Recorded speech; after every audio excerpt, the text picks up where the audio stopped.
फरवरी 15 साल 2019 को देश को अपनी पहली वंदे भारत एक्सप्रेस ट्रेन मिली। न्यू दिल्ली से वाराणसी के बीच में से चलाया गया और इसके कारण देश को एक नए एरा में ट्रांजिशन करने मिला अपनी ट्रेन रेस के हिसाब से। और आज देश में 30 से ज्यादा वंदे भारत एक्सप्रेस ट्रेन चल रही है जिनको लोग बहुत ज्यादा पसंद कर रहे हैं। और इन ट्रेन के आने के कुछ समय बाद में ही हमें ये पता चला था कि हमें जल्द ही एक sleeper version of Vande Bharat express train देखने मिलेगा। लेकिन आज 2023 का ऑलमोस्ट एंड आ गया है। देश में इतनी वंदे भारत एक्सप्रेस ट्रेन चल रही है लेकिन स्लीपर वर्जन के बारे में ज्यादा हमें सुनने के लिए नहीं मिल रहा। और इसके पीछे का one of the biggest reason है हमारे गवर्नमेंटल कंपनीज के बीच में हो रहे बिजनेस इश्यूज। और अगर वो नहीं होते तो प्रोबेबली इस साल के अंत तक हमें एक स्लीपर वर्जन वाली ट्रेन नजर आती। बट कई दिक्कतें हमारे गवर्नमेंट कंपनीज और ब्यूरोक्रेट्स ने प्रोड्यूस कर रखी है। ये क्या है थोड़ा डिटेल में हम जानने की कोशिश करेंगे, लेकिन थोड़ा बैकग्राउंड समझ लेते हैं। और आगे बढ़ने से पहले अगर आपने अभी तक हमारे चैनल को सब्सक्राइब नहीं किया तो प्लीज सब्सक्राइब कर दीजिए। आपके लिए तो वो फ्री है लेकिन हमें इसकी वजह से बहुत मोटिवेशन मिलता है। और हम जो 3 लोगों की टीम महीने में 60 वीडियोस बनाने का प्रयास करती है उनको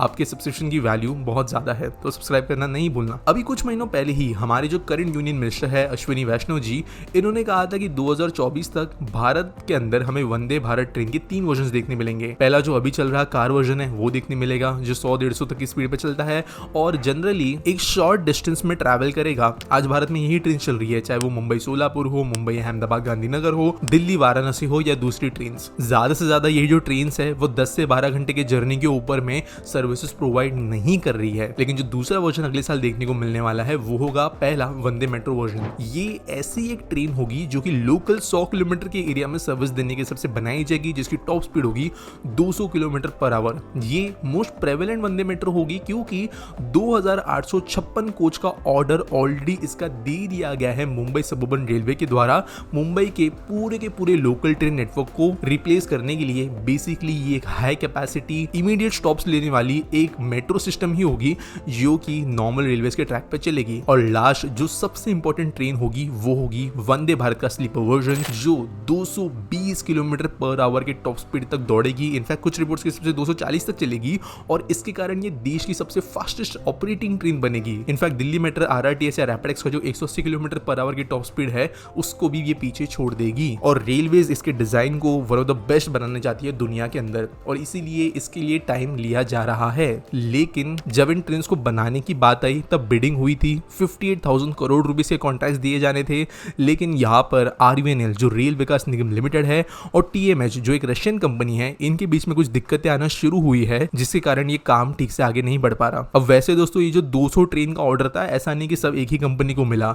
120 ट्रेन ऑर्डर्स जो है वो लोएस्ट बिडर को मिले जो टीएमएच और आरवीएनएल का जॉइंट वेंचर था। और जो सेकंड लोएस्ट बिडर था बीएचईएल टीटागढ़, इनको बचे हुए 80 ट्रेन को बनाने का ऑर्डर मिला। अब टीटागढ़ तो बोल रही है कि उन्होंने इनफैक्ट मैन्युफैक्चरिंग के काम प्रिलिमिनरी बेसिस पे शुरू कर दिए। खुद जो टीटागढ़ के चेयरमैन है उनके द्वारा ये स्टेटमेंट दिया गया है और 2029 तक वो जितने 80 ट्रेन उनको बनाने हैं वो दे देंगे भारतीय सरकार को, ऐसा भी कहा गया है। जो दूसरी कंपनीज थी इस बिडिंग के अंदर पार्टिसिपेट करने के लिए, इनके बिड्स 20, 30, 40 करोड़ रुपए ज्यादा थे पर ट्रेन के हिसाब से, जिसके कारण ये क्वेश्चन के बाहर है। लेकिन टीएमएच आरवीएनएल ने कहा था कि वो 120 करोड़ रुपए में एक ट्रेन बनाकर दे देंगे, जिसके कारण ये ट्रेन बनाने की बिड्स जीत गए। अब दिक्कत क्या हो रही है वो समझते हैं। टीएमएच या ट्रांसमाश होल्डिंग एक रशियन कंपनी जिसके अंतर्गत बहुत सारी सब्सिडरी कंपनीज है, जबकि रेल विकास निगम लिमिटेड एक पीएसयू या सरकारी कंपनी है जो कि टीएमएच के इंडिया बिजनेस डेवलपमेंट हेड है।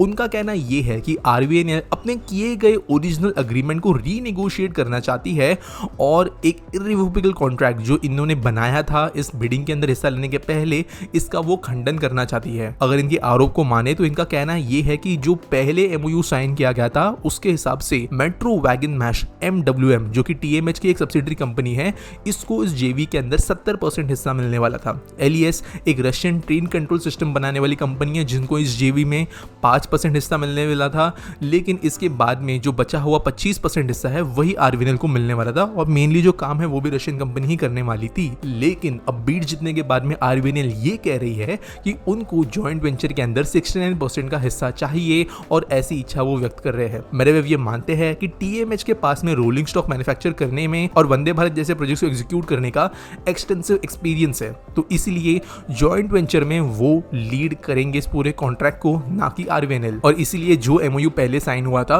उसको ये चीज नहीं करना चाहते और आरवीएनएल इसी चीज से अब दिक्कतें प्रोड्यूस कर रहा है। ऑब्वियसली कोई कंपनी अगर कोई काम करने के पहले अलग चीज बोलती है और जब वो काम मिल जाए तब वो अलग चीज बोलती है, तो उस समय पर दिक्कतें प्रोड्यूस होगी। लेकिन एक बात यहाँ पर समझना जरूरी है कि यहाँ पर टीएमएच के द्वारा दिए गए आरोप है, आरबीआई ने इसके बारे में कोई ज्यादा क्लैरिटी दी नहीं है और हो भी सकता है कि यहाँ पर कुछ और दूसरे इश्यूज भी हो और टीएमएच भी जो है एकदम प्रॉपर्ली एकदम क्लीन ना हो। लेकिन उन चीजों के ऊपर स्पेक्युलेट कर सकते हैं, हमें अब तक सच नहीं पता। रिपोर्ट्स की बात माने तो टीएमएच और आरबीएनएल अपने बीच के इश्यूज को सुलझा तो दिए हैं और 120 वंदे भारत ट्रेन के स्लीपर वर्जन्स को बनाने के लिए मैन्युफैक्चरिंग के लिए शेयर होल्डर्स एग्रीमेंट पर भी साइन उन्होंने कर दिया है और उम्मीद यह है कि जो बीएचईएल टीटागढ़ के ट्रेन आना हमें दिखेंगे, उसी के साथ साथ टीएमएच आरबीएनएल के भी ट्रेन आना दिखेंगे। लेकिन इस इशू की वजह से हमें जिस तरीके से टीटागढ़ से कंफर्मेशन मिला है कि हमने मैन्युफैक्चरिंग शुरू कर दी है, वैसी खबरें जो है हमें इस टीएमएच आरबीएनएल वेंचर से डायरेक्टली नहीं मिली। इन 200 वंदे भारत एक्सप्रेस ट्रेन के अलावा 100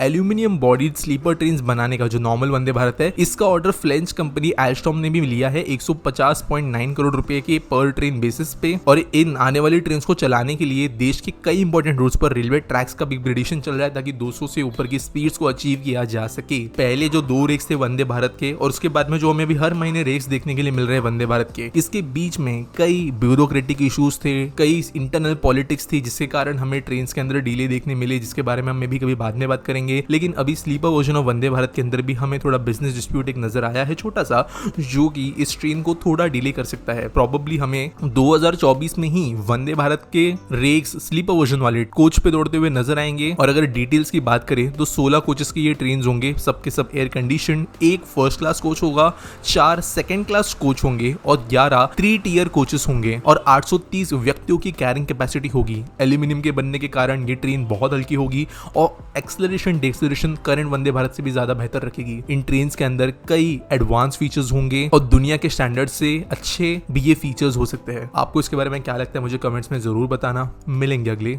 वीडियो में।